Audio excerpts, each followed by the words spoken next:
Hello बच्चों, welcome back to the ESG classes. और आज हम करेंगे है ना क्लास 10th का chapter number 8 introduction to trigonometry.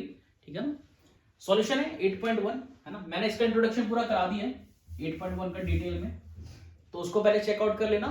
इस वाली वीडियो में हम कंप्लीट करेंगे एक्सरसाइज 8.1। ठीक है, तो देखो देखो बिना इंट्रोडक्शन के मत देखना, पहले आपको आना चाहिए। डायरेक्ट सॉल्यूशन पढ़ोगे समझ में नहीं आएगा कुछ भी, तो पहले उसको देख लेना, उसके बाद ही यहाँ पर आना है ना एक्सरसाइज के लिए। चलिए एक्सरसाइज 8.1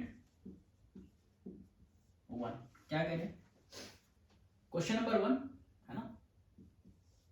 क्वेश्चन नंबर 1 कह रहे इन ट्राइंगल एबीसी, एक एबीसी ट्राइंगल है ना। In triangle A B C right angle at B, right angle in triangle, कह रहे in triangle A B C right angle at B. Right angle का मतलब है 90 डिग्री बी पर बना हुआ है। ठीक है, जिसमें कि कह रहे हैं ए बी की वैल्यू 24 सेंटीमीटर है और BC की वैल्यू 7 सेंटीमीटर है। और आपको कुछ बातें डिटरमाइन करनी है। फर्स्ट कह रहे हैं साइन ए कॉस ए बता दीजिए, and second one is sine C cos C बता दीजिए ना। तो देखो सबसे पहले बात है कि ट्राइंगल दिया हुआ है, उसको फॉर्म करना, उसको बनाना है ना, फील करना, इमेजिन करना है कि है क्या वो। तो कह रहे हैं कि ऐसे बना हुआ है एक राइट ट्राइंगल, और देखो ट्रिग्नोमेट्रिकली राइट ट्राइंगल ट्राइंगल चाहिए ही चाहिए। तो ये तो भाई 90 डिग्री पर बी पर, तो बी मैंने इधर बना दिया। इसके बाद ए और सी कहीं भी हो सकता है, मुझे उससे फर्क नहीं पड़ता, तो कहीं पर भी बना दो। मैंने कहा ए इधर बना दिया, सी इधर बना दिया। ठीक है ना। देखो कह रहे हैं ए बी 24, तो ए बी ये है, ये हो गया 24 सेंटीमीटर। उसके बाद BC 7 सेंटीमीटर, ये रही। तो देखो सबसे पहले तो मुझे थर्ड साइड चाहिए यहाँ पर ना, थर्ड साइड। तो मैं क्या करूंगा, थर्ड साइड निकालूंगा कैसे भाई, पाइथागोरस लगा लेते हैं यहाँ पर है ना। So in triangle ABC Pythagoras लगा लो, तो क्या आएगा, ये hypotenuse square is equal to perpendicular square plus base square. ठीक है, MCQ होगा तो ऐसे नहीं करना है, माइंड में सॉल्व कर लेना है। ठीक है, पाइथागोरस ट्रिपलेट्स याद भी रखोगे तो बेटर है। तो AC का स्क्वायर, AB की वैल्यू 24 है, 24 का स्क्वायर 7 का स्क्वायर। देखो अगर आपको स्क्वायर्स क्यूब याद है तो क्वेश्चन आपके लिए इजी हो जाएंगे थोड़े ना, कैलकुलेशन टाइम बच जाएगा। मैं सजेस्ट करूंगा ज्यादा नहीं है ना, 25 तक तो कम से कम स्क्वायर याद ही रख लो, और 15 तक के क्यूब तो कर ही लो।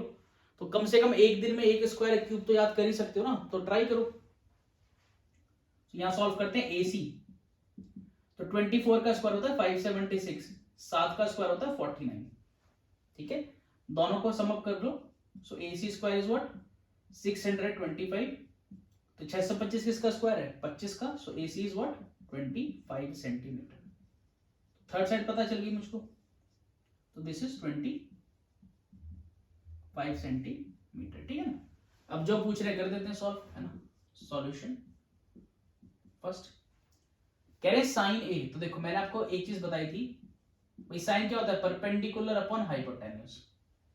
परपेंडिकुलर टू हाइपोटेन्यूज का रेशियो, पर परपेंडिकुलर जो है वो कैसे पता चलेगा, वो एंगल के पर्सपेक्टिव से पता चलेगा। जिस एंगल की बात कर रहा हूं उसके सामने वाली साइड परपेंडिकुलर होगी, तो इसके सामने कौन है BC, तो परपेंडिकुलर है BC, और हाइपोटेन्यूज 90 के सामने वाली साइड AC। तो BC की वैल्यू कितनी मेरे पास, ये है 7, और हाइपोटेन्यूज कितनी है 25, ये हो जाएगा मेरे पास साइन ए। ठीक है, फिर है कॉस ए, कॉस होता है बेस अपॉन हाइपोटेन्यूज। ठीक है, और ये भी एंगल के पर्सपेक्टिव से, तो ये है, तो ये एडजेसेंट जो साइड है ये बेस हो गया मेरे, इस एंगल के एडजेसेंट जो है ये बेस है। सो AB हो गया बेस, और हाइपोटेन्यूज वही 90 के सामने AC। AB की वैल्यू 20 है, AC के 25, इतना सा है। तो याद रखना है ना कि 90 सॉरी जो मेरे पास एंगल है उसके सामने वाली साइड परपेंडिकुलर है 90 के सामने, हाइपोटेन्यूज जो थर्ड बसती है वो बेस। सिंपल। इसका सेकंड पार्ट क्या है साइन C, साइन C। तो देखो है तो वही है परपेंडिकुलर टू हाइपोटेन्यूज का रेशियो, बट एंगल के पर्सपेक्टिव से परपेंडिकुलर चेंज हो जाएगा है ना, सॉरी है ना, हाँ ठीक है। तो एंगल है C ये वाला, ये वाला एंगल, तो इसके सामने जो है वो ये वाली साइड है, तो परपेंडिकुलर इस बार ए बी हो जाएगा मेरे पास, और हाइपोटेनस कितनी हो जाएगी, वही 90 के सामने, वो तो सेम ही है ए सी। तो ए बी की वैल्यू कितनी है मेरे पास 24 और ए सी की वैल्यू 25। देखो यहाँ पर कुछ रिलेशन मिलेगा जिसको हम आगे पढ़ेंगे 8.3 में। उसके बाद है कॉस सी, क्योंकि वैल्यूज देखोगे तो ये सेम है, कॉस सी निकालूंगा तो इसके बराबर होगी, क्यों होगी आगे पढ़ेंगे है ना 8.3 में। कॉस सी तो cos base to hypotenuse ratio है ना, तो भाई यहां पर क्या है, इसके पर्सपेक्टिव से बेस ये हुआ एडजेसेंट है ना, तो ये जाएगा 7 अपॉन में, या फिर मैंने लिख देता हूं BC अपॉन में AC, this is what 7 upon में 25। ठीक है, तो आई थिंक ये क्लियर, जब तक मुझे है ना ये वैल्यूज दे दी जाएंगी तो थर्ड को निकाल लेना, डायरेक्ट वैल्यूज लिख लेनी है, तो ट्रिग्नोमेट्रिक रेशियोज आ जाएंगे। आई होप ये क्लियर हो गया होगा, तो फटाफट इसको नोट करो, फिर 2 पर आ जाओ। क्वेश्चन नंबर 2 कह रहे हैं इन द फिगर है ना 8.3 फाइंड 10p है ना, कह रहे हैं 10p minus cot r find करना है ना, तो इस तरीके से बना दिए फिगर, ये मेरे पास p q r कह रही है 12 सेंटीमीटर है। देखो वैसे तो मैं बिना वैल्यूज के भी इसको सॉल्व कर सकता हूँ और आप भी कर सकते हैं, बट फिलहाल वैल्यूज दी गई हैं तो उनका यूज कर लेते हैं ना, बस और कुछ नहीं है। तो देखो मुझे ये पता लगाना है ना, देखो tan p क्या होगा भाई, tan क्या होता है परपेंडिकुलर टू बेस रेशियो है ना, परपेंडिकुलर टू बेस, और p एंगल अगर ये है तो इसके पर्सपेक्टिव से परपेंडिकुलर सामने वाली साइड हो जाएगी QR है ना, तो tan p perpendicular to base, तो QR और बेस क्या हो जाएगा, ये adjacent side PQ, minus cot होता है बेस टू परपेंडिकुलर का रेशियो, बट एंगल बदल गया, एंगल हो गया ये R, तो इसके पर्सपेक्टिव से बेस है QR है ना, और अपॉन में PQ। देखो दोनों सेम है, दोनों क्या है सेम है, जब दोनों सेम है तो कैंसिल करके 0 लिख सकता हूं, तो लिख भी देना, कोई बड़ी बात है नहीं है ना, बस मैं बता देता हूं कि थर्ड साइड वही पाइथागोरस आप लगा लोगे, तो पी आर का square is equal to PQ square plus QR square है ना, तो पी आर की वैल्यू कितनी हो जाएगी 13 स्क्वायर, PQ की value 12 square plus QR square, तो इसको इधर ले जाएंगे 13 का स्क्वायर 169, 12 का स्क्वायर 144 इधर ले आइए तो जाएगा 25 है ना, so QR square is equal to 25, so QR की वैल्यू 25 आ जाएगी। तो देखो वैल्यू पुट करने से आंसर थोड़ी बदल जाएगा मेरे इधर, क्योंकि तो माइनस हो रहा है ना, सेम ही वैल्यूज है, जो यहाँ रखूंगा वो यहाँ रखी जाएगी है ना, तो QR की वैल्यू कितनी मेरे पास 5, PQ की वैल्यू 12, ये भी 5/12 कैंसिल होकर 0 ही आएगा। तो जरूरत थी इसकी निकालने की, बट दे रखा था वैल्यू, तो मैंने बस पुट करके बता दिया कि भाई किस तरीके से सॉल्व होगा है ना। एग्जाम में अगर आप आएगा तो आप ऐसे करके डायरेक्ट आंसर लिख सकते हो, कोई इशू नहीं है। आई होप ये क्लियर होगा। नेक्स्ट 3 कह रहे if sine A is equal to 3/4 है ना, कह रहे कैलकुलेट cos A और tan A। देखो ऐसे क्वेश्चंस वेरिएबल में भी आते हैं, हम इनको पढ़ेंगे ना, एक्स्ट्रा क्वेश्चंस करेंगे हम, पूरी वर्कशीट प्रिपेयर कर रखी है मैंने, तो पूरी वर्कशीट को करेंगे, लगभग 100 क्वेश्चंस की best to best questions, but फिलहाल ये करना जरूरी है ना, बेसिक पर काम करना जरूरी है। देखो जब भी ऐसे कोई क्वेश्चन आए मेरे पास है ना, तो ट्राइंगल से रिलेटेड सॉल्यूशन करना है। देखो साइन होता है परपेंडिकुलर टू हाइपोटेनस रेशियो, लेकिन ये रेशियो है, वो बात अलग है, आंसर हमेशा सेम आता है हमारा ना। तो ये कहना चाह रहे हैं कि भाई एक ट्राइंगल है ना, यहां बना देता हूं, चलो इधर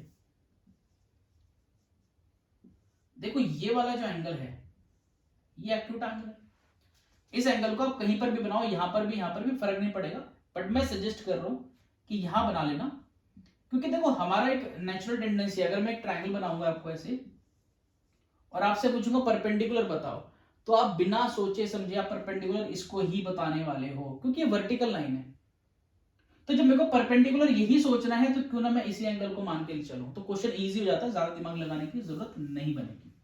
मैंने कहा ठीक है भाई एंगल ये है, बी ये हो गया, सी ये हो गया, अब मुझे पता है साइन है P/H तो देखो परपेंडिकुलर टू बेस रेशियो है ये, है ना, तो परपेंडिकुलर 3 और 4 जरूरी नहीं है ना, जरूरी नहीं है, क्योंकि अगर मैं ऐसा लिख दूं, मैं लिख दूं 12/16, इसका मतलब ये तो 3/4 ही है, तो ये और ये है तो सेम ही चीज, तो मुझे क्या पता कि ये है या फिर ये आंसर है।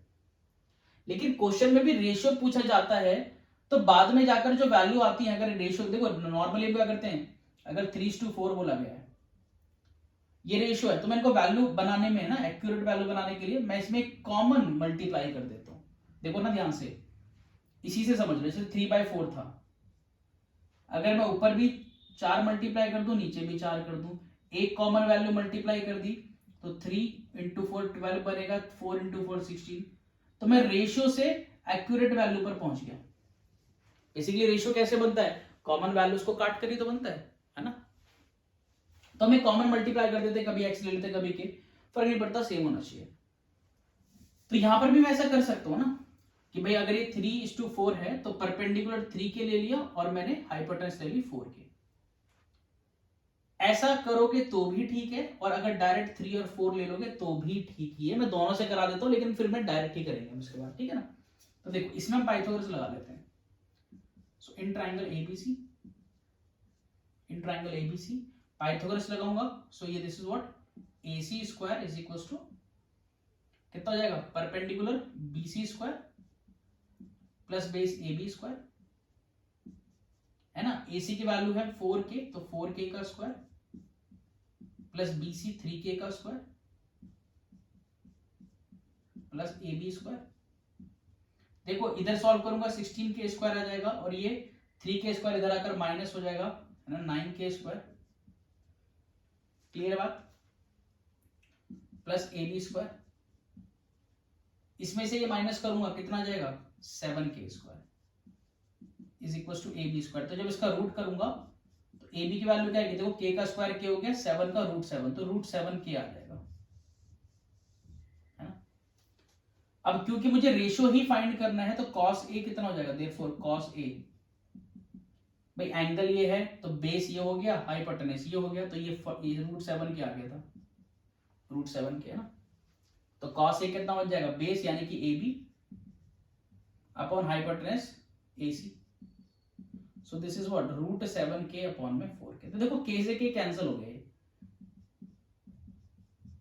है ना, तो क्योंकि मैं रेशियो फाइंड कर रहा हूं, वो कॉमन जो मैंने मल्टीप्लाई करा था वो कैंसिल हो जाएगा, तो आंसर ये आ गया। और अगर मैं इसको 3 और 4 लेके चलता तो यहाँ पर हर जगह पर बस K नहीं होता, यहाँ पर आंसर √7 आता, तो डायरेक्ट भी ले लूंगा तो कोई प्रॉब्लम नहीं होने वाली है ना, आंसर हमारा ठीक होता है, और आपके नंबर भी नहीं कटेंगे इस चीज के ऊपर कोई।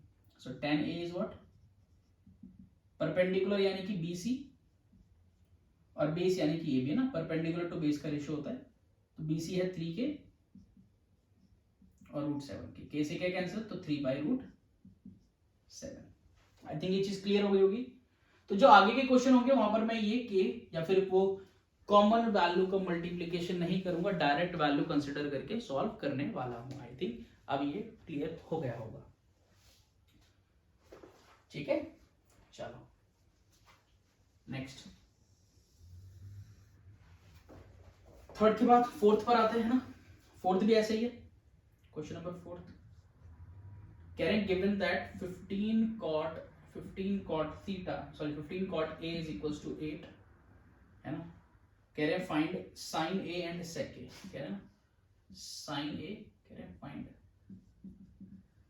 sin A और sec A। मैं कहा ठीक, क्वेश्चन ये वही है, बस थोड़ा सा मैनिपुलेट कर दिया।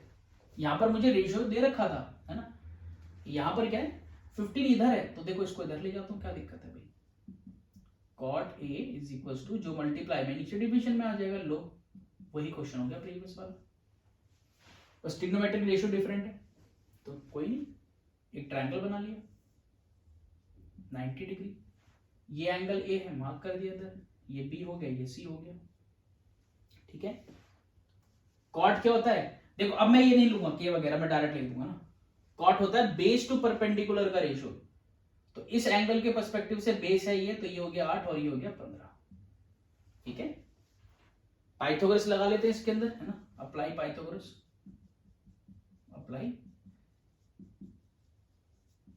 अप्लाई पाइथागोरस, है ना. So this will be what, AC square is equals to BC square plus AB square, है ना भाई. AC की वैल्यू फाइंड करनी है, BC की वैल्यू 15 है और 8 स्क्वायर, करेक्ट. तो AC square is equals to 15 का स्क्वायर 225, याद रखोगे तो बहुत जल्दी क्वेश्चन सॉल्व हो जाएंगे. 8 का स्क्वायर 64. मैं ये नहीं कह रहा सारे याद हो जाएंगे आपको, बट कोशिश करो कि 15 तक तो एटलीस्ट कर लो, नहीं तो 25 तक तो कर ही लो, 25 तक करो. तो AC square is what, 225 plus 64 289, और 289 इज द स्क्वायर ऑफ 17, है ना. तो AC इज व्हाट 17. अगर K लेके चलता तो बस K आ जाता है, और कुछ नहीं है ना. This is 17. तो क्या पूछ रहे हैं, साइन A. तो साइन होता है परपेंडिकुलर टू हाइपोटेनस, तो परपेंडिकुलर है BC और हाइपोटेनस है AC. So this is 15/17. और सेक होता है कॉस का रेसिप्रोकल, है ना. कॉस होता है बेस टू हाइपोटेनस, तो ये होता है हाइपोटेनस टू बेस का ratio. That means AC by AB, है ना. तो AC की वैल्यू 17, AB की वैल्यू 8. तो इस टाइप के क्वेश्चन आते हैं ना, 1 मार्क का इस टाइप के क्वेश्चंस आते हैं. और वेरिएबल में भी आ जाते हैं क्वेश्चंस कि भाई आपको यहाँ पर A और B लिख कर दे देंगे और कुछ नहीं. क्वेश्चन का कॉन्सेप्ट सेम है, मेथड बिल्कुल सेम होगा सॉल्व करने का, ठीक है. चलो, तो ये है स्टार्टिंग के 4 क्वेश्चंस, इनको नोट कर लो अच्छी तरह से, एंड देन फिर नेक्स्ट क्वेश्चंस पर आते हैं. चलो, क्वेश्चन नंबर 5 क्या कह रहे हैं, कह रहे हैं गिवन दैट, है ना, sec थीटा इज 13/12, है ना. और कह रहे हैं calculate all the trigonometric ratios, सारे ट्रिग्नोमेट्रिक रेशियोज ढूंढने मेरे को, है ना. तुमने कहा ठीक है भाई. तो देखो sec थीटा, तो मैंने कहा ये ट्रायंगल है भाई, ये एंगल थीटा कंसीडर कर लिया, ये A हो गया, ये B, ये C. अब sec क्या होता है, sec होता है cos का रेसिप्रोकल ना, तो this is hypotenuse by base, है ना, इसका रेशियो. तो यहां पर मैं डायरेक्ट वैल्यू ले लेता हूं, तो हाइपोटेनस 13 हो गई और बेस हो गया 12, है ना. तो यहां पर अगेन मैं क्या करूंगा भाई, पाइथागोरस लगा लूंगा. So apply Pythagoras, then A square is equals to AB square plus BC square, ठीक है. सो AC कितना है 30, AB फाइंड करना है, BC 12 स्क्वायर.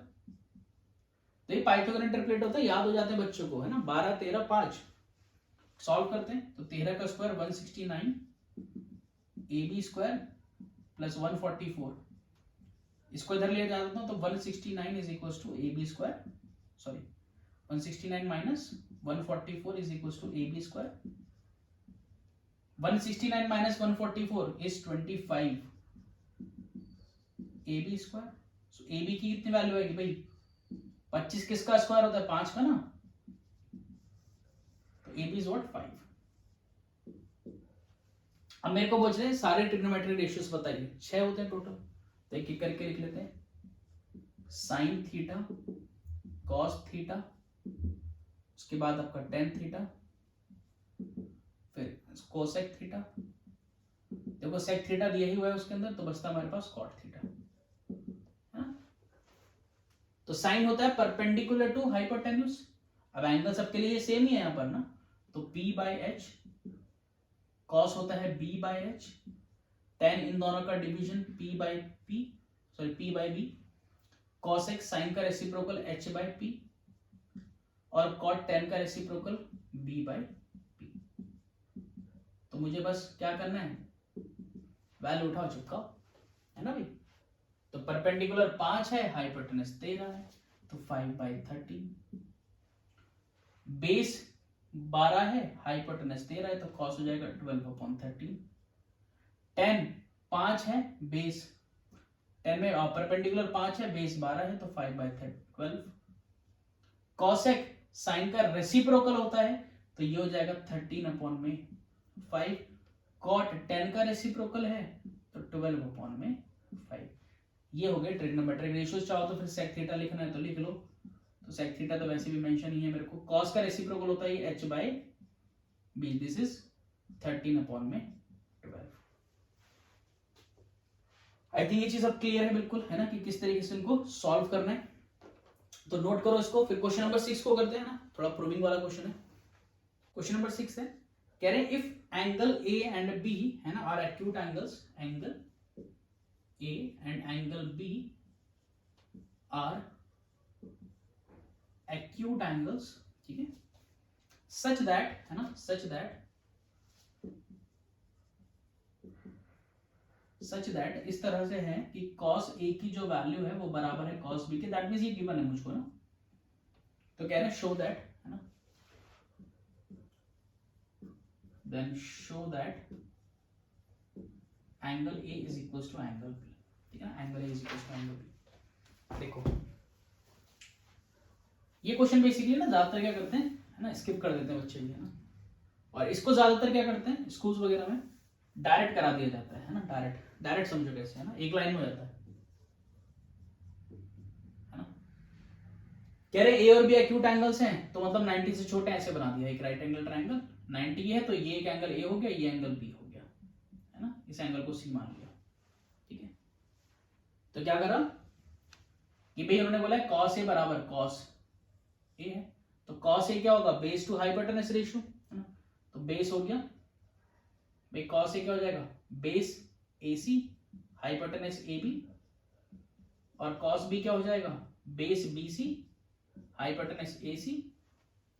क्योंकि ये दोनों बराबर दिए हुए हैं तो AC अपॉन में AB is equal to BC upon में AC,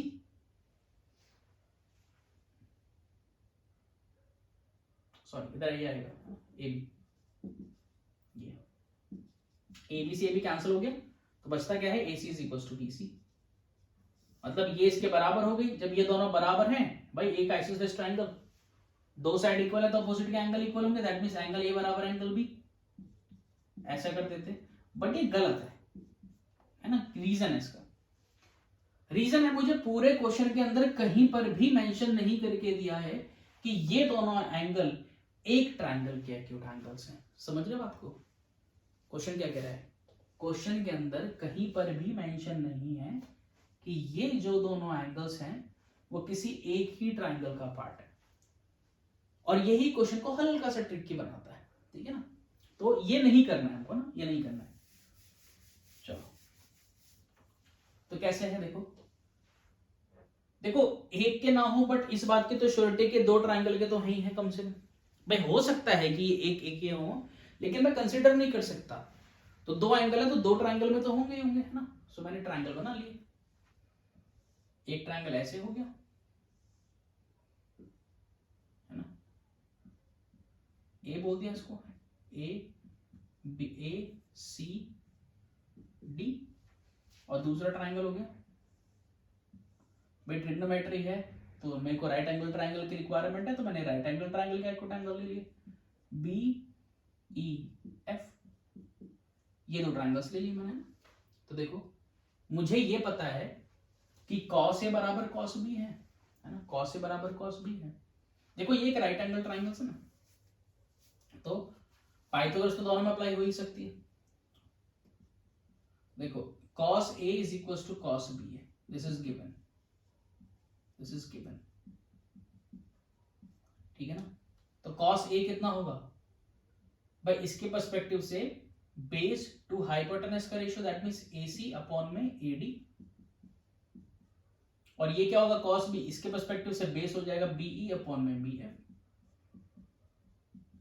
ठीक है। ये बात निकल कर आएगी भाई, ये दोनों रेशियो बराबर दे रखे थे तो मैंने इससे ये पता लगा लिया, है ना। अब देखो मैं थोड़ा सा चेंज कर रहा हूं, मैं इनको अगर इंटरचेंज कर दूं, मैंने कहा AC अपॉन में BE, ठीक है, AC अपॉन में, क्योंकि यहां पर ना सेम ही ट्रायंगल की वैल्यूज आ गई, मैं चाहता हूं डिफरेंट क्या है ताकि मैं कुछ ना कुछ रिलेशन निकाल सकूं। सो AC अपॉन में BE is equal to AD upon में BF। देखो ये भी तो बात एक ही है, रेशियो तो सेम ही है भाई, इनका रेशियो सेम आएगा, वो क्या आएगा मुझको नहीं पता। सो सपोज मैंने कहा कि चलो यार वो कुछ तो आएगा, K आएगा, ये चीज क्या कर दी मैंने, लेट कर ली कि भाई जो भी रेशियो आएगा कुछ तो आएगा, वो K आएगा, क्या दिक्कत है। तो देखो AC अपॉन BE, है ना, और AD अपॉन बी एफ का रेशियो के बराबर आ गया। तो दोनों ट्राइंगल्स की साइड में रिलेशन आई है ना, यहां पर एक ही ट्राइंगल की साइड में था।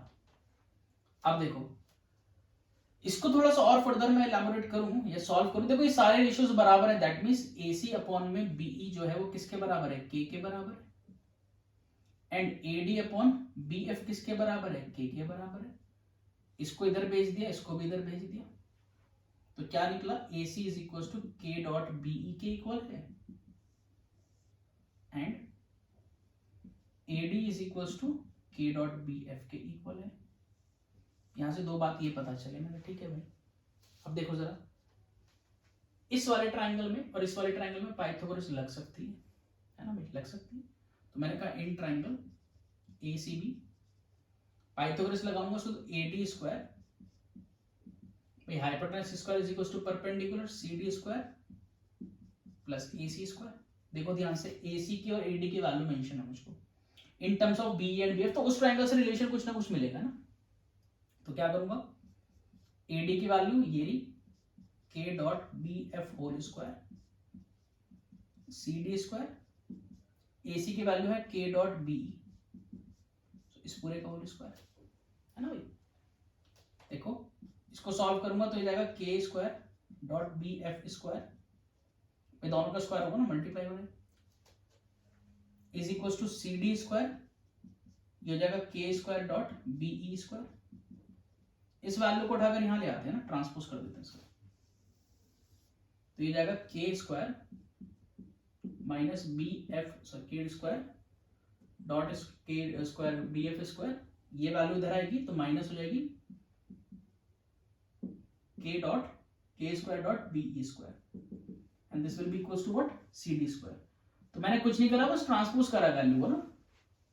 अब देखो ध्यान से, यहां पर के स्क्वायर कॉमन आ रहा है तो बचेगा BF square minus BE square is equal to, देखो इस वाले ट्रायंगल की बात करूं अगर, है ना, तो hypotenuse square minus base square, तो ये किसके बराबर होगा, परपेंडिकुलर के स्क्वायर। भाई इसमें भी तो पाइथागोरस लग सकती है, तो BF square is equal to EF square plus BE square.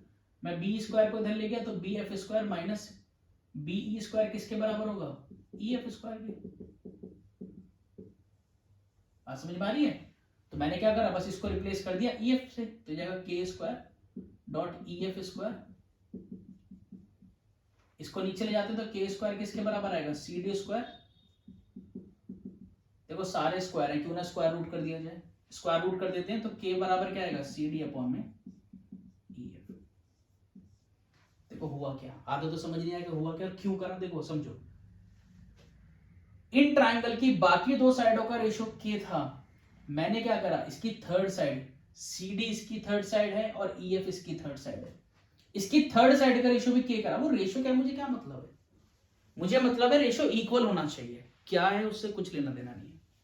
तो हमने क्या करा, तीनों साइडों के रेशियो को इक्वल कर दिया भाई।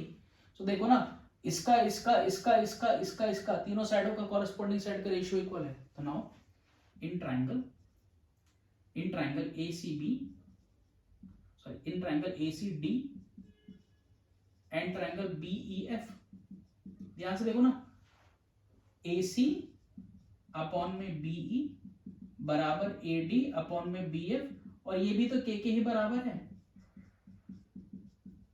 प्रूव्ड कर दिया हमने, है ना, प्रूव्ड अबव। तो याद है similarity, 6th chapter. So therefore triangle ACD is similar to triangle BEF by SSS similarity, है ना, SSS similarity। बात समझ में आई कि नहीं आई। और भैया दो ट्राइंगल अगर सिमिलर हैं तो उनके कॉरेस्पॉन्डिंग एंगल्स इक्वल होते हैं। तो देखो B के कॉरेस्पॉन्डिंग A है ना भाई, A के कॉरेस्पॉन्डिंग B है, B के कॉरेस्पॉन्डिंग A है। सो हम कह सकते हैं कि angle A is equal to angle B, corresponding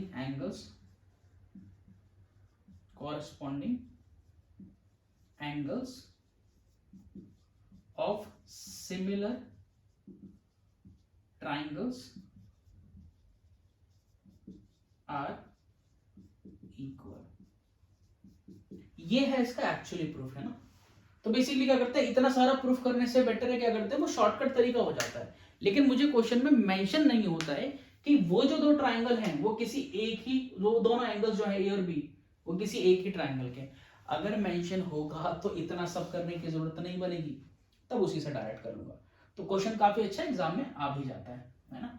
और बच्चे गलत भी कर कर आते हैं, बिकॉज इस पर बेस्ड यही एक ऐसा क्वेश्चन है ना, एक एग्जाम्पल में भी, है ना। इसको प्रॉपरली नोट कर लो अच्छे से, और आई थिंक अभी क्लियर हो गया होगा। चलो नेक्स्ट आते हैं फिर हम अपना।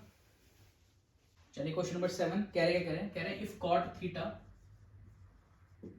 थीटा इज इक्वल टू 7/8 है ना। Evaluate first part,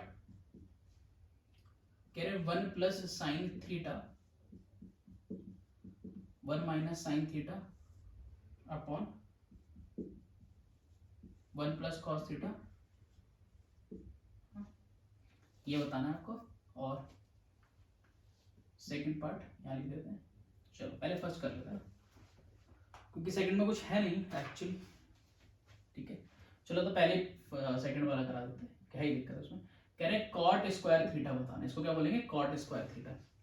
cot square मतलब क्या हुआ, बेसिकली कॉट की जो वैल्यू है उसका स्क्वायर है, इसका मतलब है इसका ना। तो ये जाएगा 7/8 का होल स्क्वायर, विच इज 49/60, 40।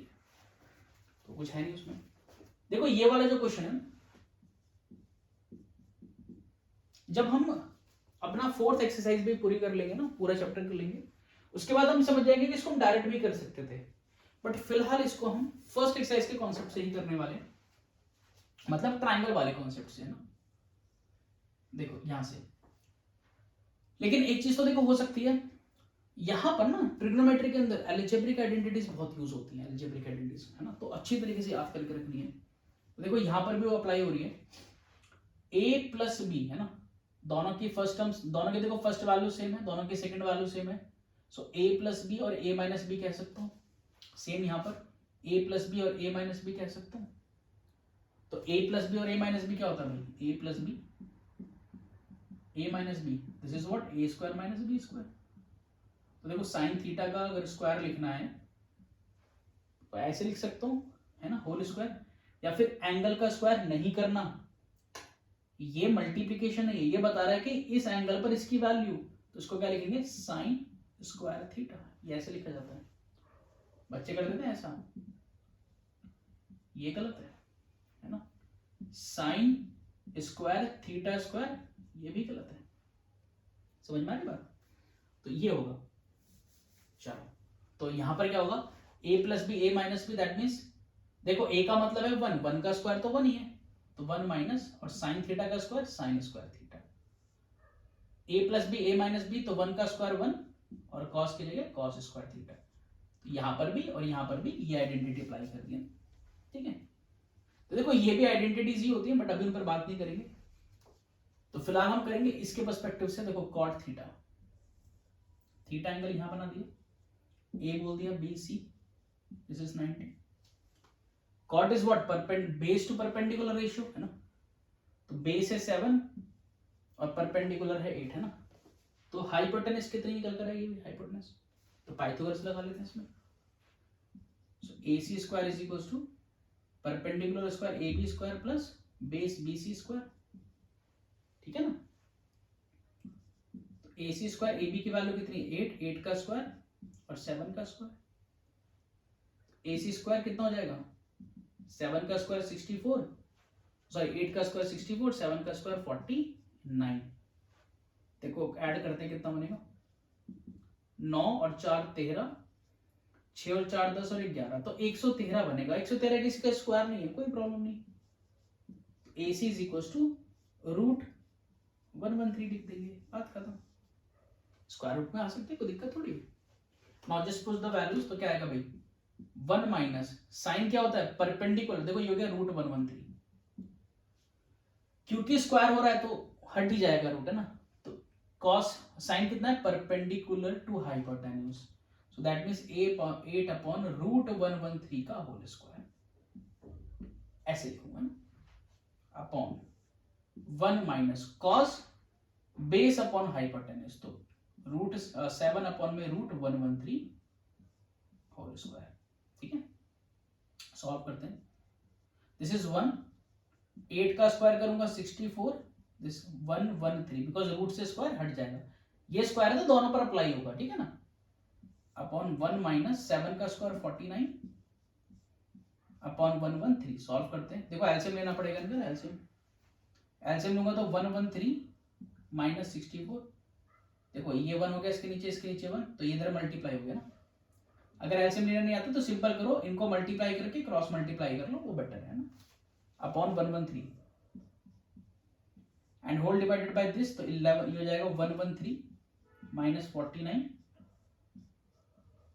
तो देखो ये ऑल्टरनेट वैल्यूज है, कैंसिल आउट हो जाएंगी, है ना। जिसको नहीं पता, जैसे a बाई बी है और whole divided by c by D है, तो क्या होता है, नीचे का रेसिप्रोकल ऊपर चला जाता है, तो a by B, C D का रेसिप्रोकल d बाई सी है, ऐसे लिख देते हैं। तो मैं ऐसे भी कह सकता हूं कि देखो b इधर है, ये इधर है, तो कैंसिल हो जाएगा, तो आप ऑल्टरनेट वैल्यूज को भी कैंसिल कर सकते हो डायरेक्ट, कोई इशू नहीं आएगा उसमें। तो 113 माइनस 64 है ना इस 49 और 113 माइनस 49 इज 64। देखो ये वैल्यू और ये वैल्यू दोनों कैंसिल ही आ रही है, हमेशा नहीं होगा। बात समझ में आई, कोई दिक्कत इसके अंदर है ना। तो ये है क्वेश्चन नंबर 7, और ऐसे क्वेश्चंस आ जाते हैं ना, आते हैं कई बार आते हैं, बट क्या होगा कि जब आप पूरा चैप्टर कर लोगे तो आपको इतना लंबे मेथड से सॉल्व नहीं करना पड़ेगा, इसकी आइडेंटिटीज होती है, हम डायरेक्ट इस्तेमाल कर लेंगे ना। इजी क्वेश्चन है, फटाफट नोट कर लो उसको। जो बच्चों बाकी के जो पार्ट्स हैं ना, क्वेश्चन नंबर कहां तक हो गए, क्वेश्चन नंबर 7 तक, तो 8 9 10 11 है ना, ये 4 क्वेश्चन नेक्स्ट वीडियो में कंप्लीट करेंगे, नहीं तो वीडियो काफी ज्यादा लंबी हो जाएगी, काफी, है ना। तो फिलहाल यही है हमारे पास इस वीडियो के अंदर, मिलते हैं नेक्स्ट में।